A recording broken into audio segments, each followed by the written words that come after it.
Kembali di breaking news, pemirsa, aset Iran yang dibekukan Amerika Serikat akan dicairkan di rekening penampungan. Namun Amerika menyebut aset Iran akan dikendalikan oleh Amerika dan harus digunakan untuk membeli produk dari Amerika.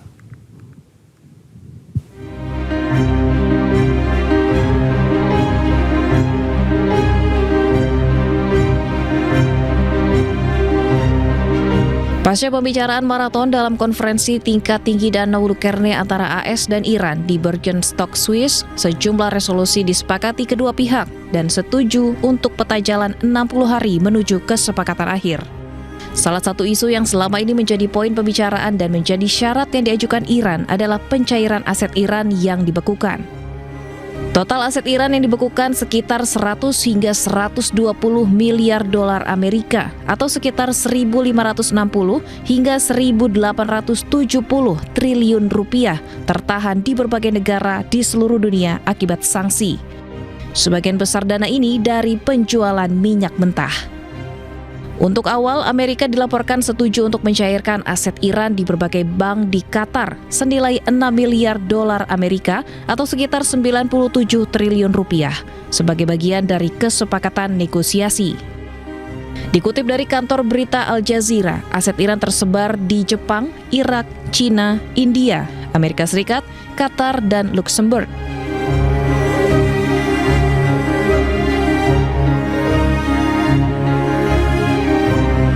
Namun alih-alih menyerahkan dana ini ke Iran, Amerika justru menyebut aset Iran akan dicairkan namun dikendalikan oleh Amerika. Bahkan Wakil Presiden Amerika J.D. Vance menyebut akan meminta Iran untuk membeli produk pertanian dari Amerika dengan uang tersebut berdasarkan usulan Jared Kushner. We can ensure that that money, that Iranian money, goes to help the people of Iran and not to fund terrorism. So Jared Kushner actually came up with a very interesting solution with the Qataris, where basically, again, if there is any frozen Iranian assets that are unfrozen, then we have approval over that process. The Qataris have approval over that process. And then the money would actually go to buy American soy, American corn, and American wheat for the benefit of the Iranian people. And usulan J.D. Vance dan Jared Kushner ini langsung disetujui oleh Trump. Sementara itu dikutip dari kantor berita Iran Tasnim, Gubernur Bank Sentral Iran menegaskan tidak ada kewajiban bagi Iran untuk membeli impor pertanian dari Amerika. Namun Iran tidak menutup kemungkinan mengimpor dari Amerika jika kualitas dan harganya sebanding dengan yang ditawarkan oleh negara lain. Perdana Menteri Pakistan Shehbaz Sharif menegaskan memorandum antara Iran dan Amerika Serikat tidak termasuk rudal balistik. Sharif juga meminta negara-negara untuk tidak menerapkan standar ganda. Pernyataan ini disampaikan Perdana Menteri Pakistan Shehbaz Sharif usai bertemu dengan Presiden Iran Masoud Pezeshkian di Islamabad. Di depan media, Sharif menegaskan tidak ada larangan bagi Iran untuk memiliki rudal balistik.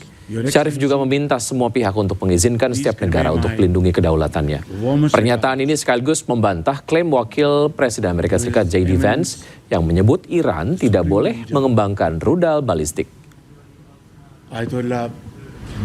There cannot be double standards, two standards, that some countries can have ballistic missiles and Iran shouldn't have.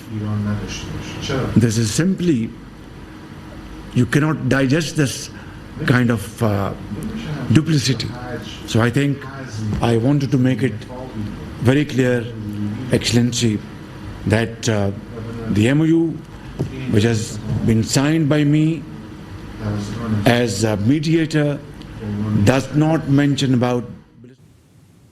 Iran menegaskan Selat Hormuz tidak akan kembali pada kondisi sebelum perang. Hormuz akan dikelola Iran dengan tetap menghormati hukum internasional. جزء نفرات اولی بودم در همون آغاز جنگ که هنوز آتش بس نبود. من یه توییت زدم به روشنی این رو گفتم همه بدونن که هرگز دیگه اداره تنگه به قبل از جنگ باز نخواهد گشت. ما البته قوانین بین‌المللی رو به طور دقیق اجرا میکنیم. یعنی این رو بدونن این رو تبدیل به ضد خودش کسی تبدیل نکنه با رعایت همه قوانین بین المللی. اینجا با ترتیبات ایرانی که در همین بند 5 هم.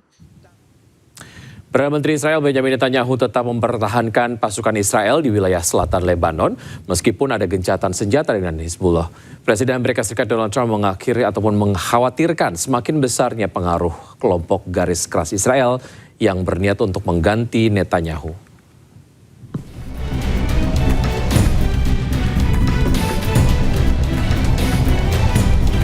Perdana Menteri Israel Benjamin Netanyahu tetap mempertahankan pasukan Israel di wilayah selatan Lebanon meskipun ada gencatan senjata dengan Hizbullah.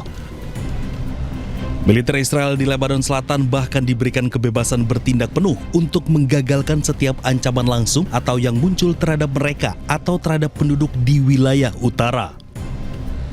ההנחיה שלי ושל שר הביטחון לצה"ל היא ברורה והיא לא השתנתה.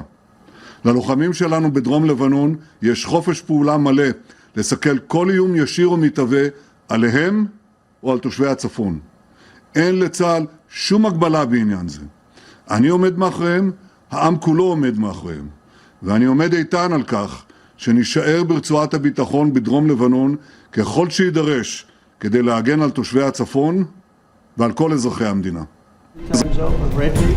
Meski bersekutu, namun Amerika mengaku tak mengetahui jika Israel belum menarik pasukannya dari Lebanon. Presiden Amerika Serikat Donald Trump berjanji akan menyelesaikan masalah ini karena menganggap tekanan Israel ke Lebanon adalah hal yang sepele bisa ia selesaikan dengan cepat. Earlier today, the Israeli Prime Minister Benjamin Netanyahu said his forces are not leaving Lebanon. That is a sticking point in these conversations. He said it publicly in Israel. Well, we're going to take a look at it. Well, what would you do to make sure that he doesn't sabotage the deal? What I'm going to do, but it gets solved. I'm a problem solver. I get problems solved real fast, including with Bibi. Go ahead.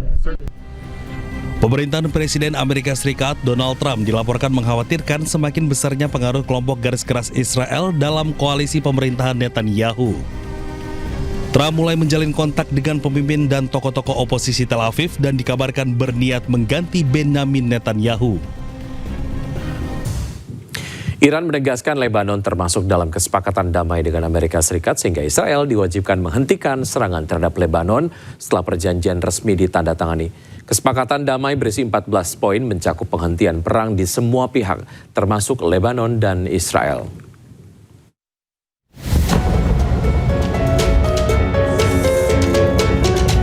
Pemerintah Iran menegaskan Lebanon masuk dalam kesepakatan damai dengan Amerika Serikat. Artinya penghentian perang juga akan melibatkan Lebanon. Oleh karena itu, Israel wajib menghentikan serangan terhadap Lebanon usai kesepakatan damai Iran dan Amerika Serikat resmi ditandatangani. Kesepakatan damai Iran dan Amerika Serikat sendiri berisi 14 poin. Salah satunya penghentian perang di semua pihak termasuk di Lebanon. Oleh karena itu, penghentian perang juga akan meliputi Israel dan Lebanon karena mereka sudah masuk dalam kesepakatan damai dengan Amerika Serikat. Iran sendiri sudah menjamin Lebanon akan masuk dalam kesepakatan damai dengan Amerika Serikat sebab Iran tidak ingin Lebanon terus diserang Israel. Namun hingga saat ini Israel masih ngotot menyerang Lebanon Selatan untuk membasmi seluruh pasukan Hizbullah. Padahal gencatan senjata kedua negara masih berlaku. Dalam perundingan perjanjian damai di Swiss, mediator Qatar dan Pakistan mengumumkan Amerika Serikat dan Iran telah menyepakati peta jalan untuk mencapai kesepakatan final dalam waktu 60 hari. Dalam pernyataan bersama yang dirilis setelah perundingan di kawasan Resort Bugenstock, Swiss, Qatar dan Pakistan menyatakan kedua negara akan melanjutkan negosiasi teknis sepanjang pekan ini. Selain itu akan dibentuk komite tingkat tinggi untuk mengawasi proses mediasi.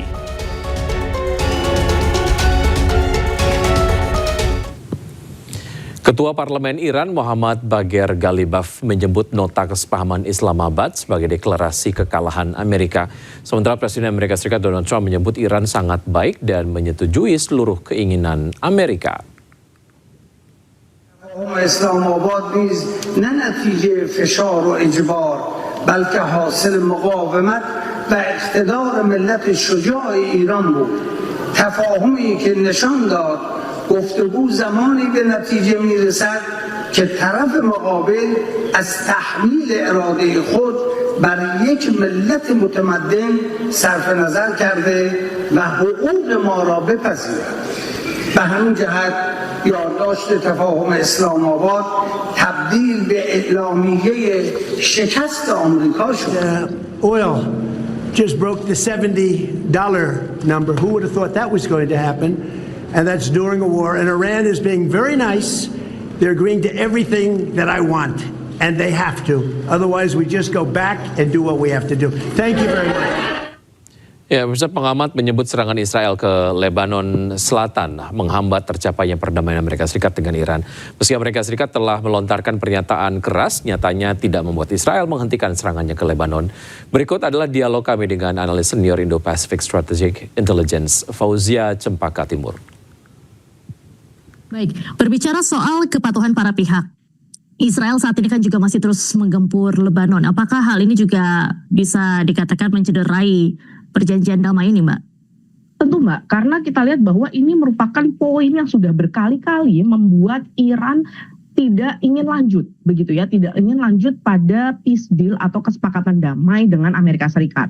Kita ingat mungkin sejak tanggal 8 April dilakukan gencatan senjata pertama dan diskusi yang dilakukan di Islamabad, lalu direncanakan Islamabad kedua, terjadi pula penundaan karena adanya serangan Israel. Itu yang pertama. Dan yang kedua, kita lihat bagaimana yang sebelumnya juga sempat didiskusikan akan ada penandatanganan yang dibatalkan selama berkali-kali begitu ya dari pihak Amerika Serikat. Ini juga saya melihat bagaimana Israel ini menjadi poin yang tentu saja menghambat begitu ya perdamaian yang tercipta antara Amerika Serikat dan Iran.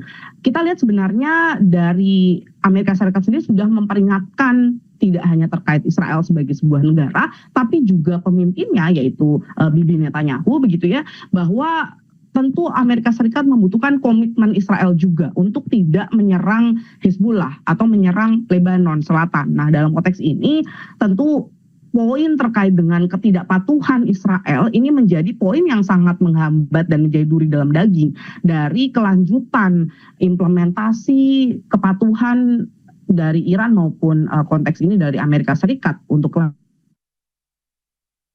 kelanjutan implementatif yang lebih konkret. Baik, dari saat ini juga kan Selat Hormuz ditutup kembali oleh Iran karena Israel terus menyerang Lebanon, dan Anda melihat ini akan seperti apa? Dan apakah Amerika Serikat betul-betul bisa membujuk atau meminta Israel untuk berkomitmen stop untuk menyerang semua front?